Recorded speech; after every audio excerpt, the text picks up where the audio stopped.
जी मोर को खाना खिलाते हैं, मोदी जी सुग्गा को अपने हाथ पे टहलाते हैं। इससे हमको क्या लेना देना है? ये देश का मुद्दा है क्या? फिर हमको लगता है कि धीरे धीरे हमको इसकी आदत लगाई जाती है। जो बात पहले अखबार के आखिरी पन्ने पे हुआ करता था कि किस हीरोइन का किस हीरो के साथ चक्कर चल रहा है, ये अखबार के आखिरी पन्ने पे हुआ करता था। वो आखिरी पन्ने का खबर देश के अखबार के पहले पन्ने पे पहुंच गया, और जो खबर को अखबार के पहले पन्ने पे होना चाहिए था वो खबर को अखबार से गायब कर दिया गया है। आपको खबर है क्या कि आपके इर्द गिर्द क्या हो रहा है? इस देश के लोगों के साथ क्या हो रहा है? आपके शहर के साथ क्या हो रहा है? मैं जब आ रहा था तो हम और कन्नन साहब आपस में बात कर रहे थे, क्योंकि जहां भी जा रहे थे ना तो एक बड़ा सा सीमेंट का टुकड़ा रोड के बीच में रखा हुआ है। तो हमको पूछे कि इसका क्या मतलब है। हम बोले हमको भी नहीं पता है कि इसका क्या मतलब है। तो एक लड़का जो गाड़ी में था वो बोला कि सर ये तो कुछ नहीं है, लोग तो सड़क पे गेहूं सुखाते हैं। तो कन्नन बोले कि गेहूं सुखाता है, चलो वो तो कोई काम है, लेकिन इस सीमेंट का टुकड़ा आपके रोड पे पड़ा हुआ है, इसका क्या मतलब है? ऐसा है कि नहीं है? सिवान के कई सड़कों पे आप घूम करके देखिए तो सीमेंट का टुकड़ा पड़ा हुआ है, मेन हॉल खुला हुआ है, गटर में पानी पास नहीं कर रहा है, बिजली 24 घंटे नहीं आती है, इंटरनेट आधा घंटा स्पीड से चलता है बुलेट ट्रेन से, आधा घंटा के बाद EMU बन जाता है। ये आपके साथ रोज हो गया रहा है। इस सवाल से आपको कोई लेना देना नहीं है। आपके जीवन की जो वास्तविकता है, जो सच्चाई है, उस बात से आपको दूर कर दिया गया है। और आप किस में चर्चा कर रहे हैं? दीदी बंगाल जीतेगी। अरे दीदी बंगाल जीतेगी कि हार जाएगी, आपको नौकरी मिलेगी? आपका सेशन जो 3 साल का सेशन 5 साल में होता है, वो 3 साल में सेशन हो जाएगा। आपके यहाँ जो लाइसेंस बनवाने में घूस लिया जा रहा है, वो घूस मिलना बंद हो जाएगा।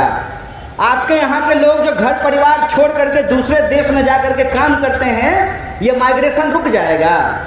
आपके यहाँ के किसानों को जो फसल का दाम नहीं मिलता, उनको फसल का दाम मिलने लगेगा। सरकारी नौकरी मिलने के बाद भी लोगों को पेंशन नहीं मिलता, ये पेंशन चालू हो जाएगा। आपकी जीवन की जो अपनी वास्तविकता है, उससे आपको दूर कर दिया गया है। और दूर की कोई घटना जिसका आपके जीवन में कोई लेना देना नहीं है, उसमें आपको उलझा दिया गया है। एक बात बताइए हमको, ये जो गैर जरूरी मुद्दे हैं, ये जो हिंदू मुसलमान का झगड़ा है, ये जो मंदिर मस्जिद का रगड़ा है, ये जो जात पात की लड़ाई है, ये क्यों है? ये इसलिए है कि एक कहानी मैं आपको सुना देता हूँ। बचपन में पढ़े थे हम लोग स्कूल में कि एक सेठ बीमार था और उस सेठ के 4 बच्चे थे।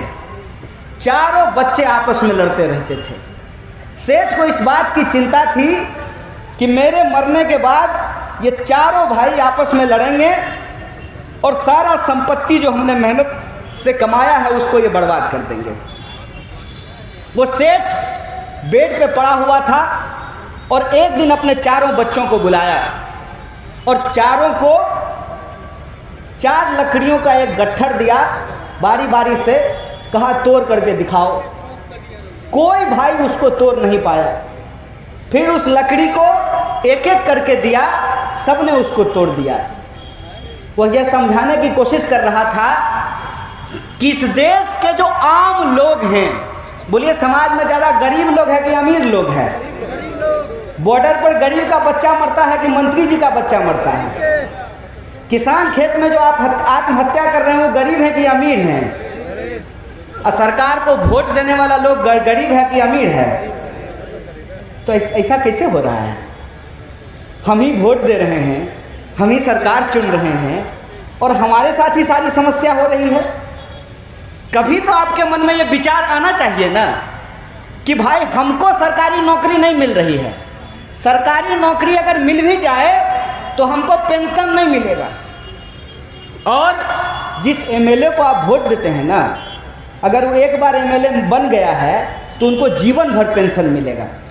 भाई ऐसा कैसे हो सकता है? क्या सिपाही जी, कि माने विधायक को पेंशन मिलेगा, आपको पेंशन नहीं मिलेगा, बैंक में काम करने वाले को पेंशन नहीं मिलेगा, रेलवे में काम करने वाले को पेंशन नहीं मिलेगा, लेकिन मंत्री जी को पेंशन मिलेगा। ये बेईमानी है कि नहीं है?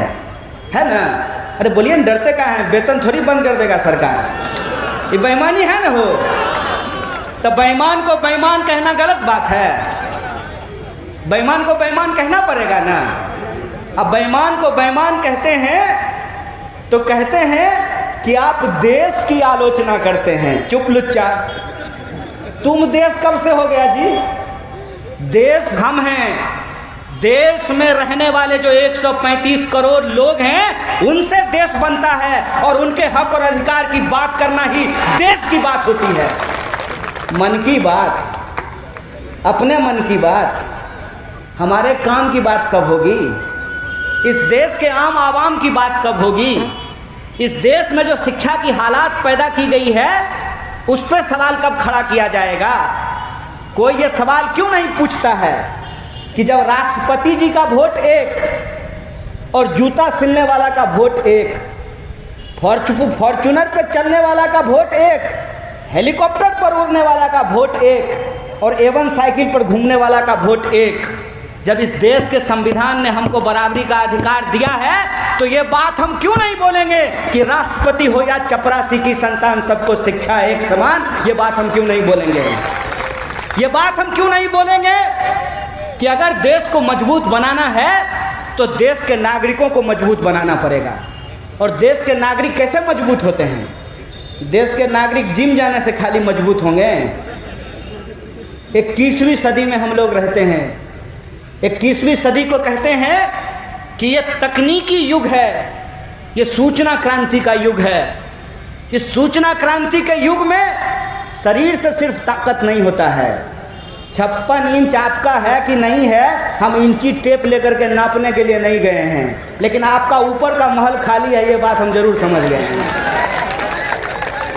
हम आपसे ये पूछना चाहते हैं कि देश की मजबूती देश के लोगों से होगी, और देश के लोग कैसे मजबूत होंगे? जब उनको पढ़ने की व्यवस्था दी जाएगी, जब उनको पढ़ाया लिखाया जाएगा। अंग्रेजी में कहावत है, नॉलेज इज पावर। एक बड़े विद्वान ने लिखा कि नॉलेज इज पावर, ज्ञान में शक्ति होती है। भगत सिंह ने लिखा है कि बम और पिस्तौल इनकलाब नहीं लाते हैं, विचारों की शान की जरूरत होती है। नेल्सन मंडेला लिखते हैं कि education is the most powerful tool weapon which you can transform the society. किसी भी समाज को बदलने के लिए शिक्षा की जरूरत होती है। और आपने शिक्षा की हालत क्या की है? आप लगातार शिक्षा के बजट को घटा रहे हैं। शिक्षा का बजट आप लगातार क्यों कम कर रहे हैं? शिक्षा का बजट आप लगातार इसलिए कम कर रहे हैं कि पढ़ने लिखने वाले लोग पैदा होना बंद हो जाएं। क्योंकि जब पढ़ लिख लेगा तो सवाल पूछने लगेगा, और जब सवाल पूछने लगेगा तो नागरिक बन जाएगा, और जब देश में रहने वाले लोग नागरिक बन जाते हैं तो राजा होने का इनका गुमान चूर चूर हो जाता है, चकनाचूर हो जाता है। इसीलिए लोगों को मूर्ख बनाए रखना बहुत ज़रूरी होता है। और आज जो गुलामी की जंजीर है वो दिखती नहीं है। वो कहानी आपने सुनी होगी कि हाथी के बच्चा को पकड़ लेते हैं और उसके पैर में एक जंजीर डाल देते हैं। हाथी का बच्चा बार बार उस जंजीर को तोड़ने की कोशिश करता है, लेकिन उस जंजीर को वो तोड़ नहीं पाता।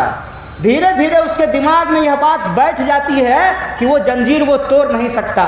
एक दिन हाथी का बच्चा बड़ा हो जाता है, हाथी हो जाता है, जंजीर छोटा हो जाता है, फिर भी उसके पांव उस जंजीर में जकड़े रहते हैं, क्योंकि बचपन में उसके दिमाग में यह बात बैठ गई है कि वो जंजीर नहीं तोड़ सकता है। हम हाथी का बच्चा हैं।